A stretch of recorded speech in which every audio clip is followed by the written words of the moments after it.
राहुल नातू. मी इयत्ता 4मध्ये शिकत आहे. माझ्या शाळेचे नाव टिळकनगर बाल विद्या मंदिर.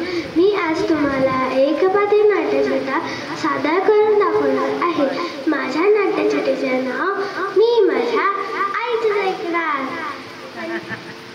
कनिष्का, उठ ग लवकर, अगं सकाळचे 7 वाजले.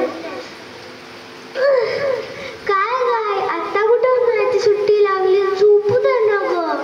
आता तुम्हीच सांगा, सुट्टी म्हणजे काय?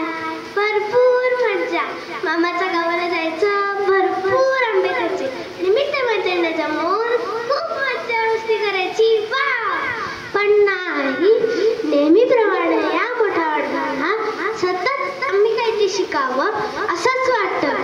सुट्टीभर हे शिका, ते शिका, ढीभर शिकाच शिका, पण काय करणार? आईने मला सांगितलं, कनिष्का तुला पोहण्याच्या क्लासला जायचंय. झालं. दुसऱ्या दिवशी माझी आईची आमची वरात निघाली पोहण्याच्या तलावावर. तिथे एक गंमतच उडाली. एक सोय होते, म्हणजे त्यांचं पोट अगदी लंबोदरासारखंच होतं.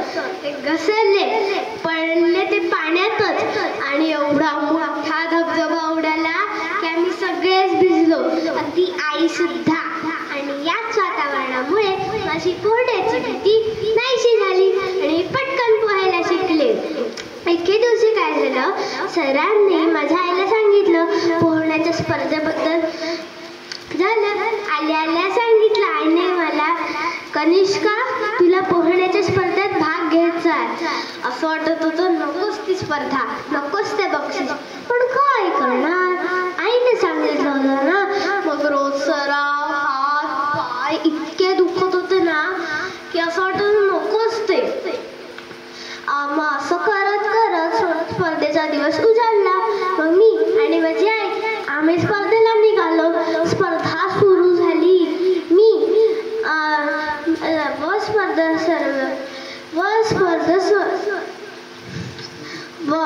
सर्व स्पर्धकांनी पाण्यात पटापट उड्या मारल्या. सुरुवातीला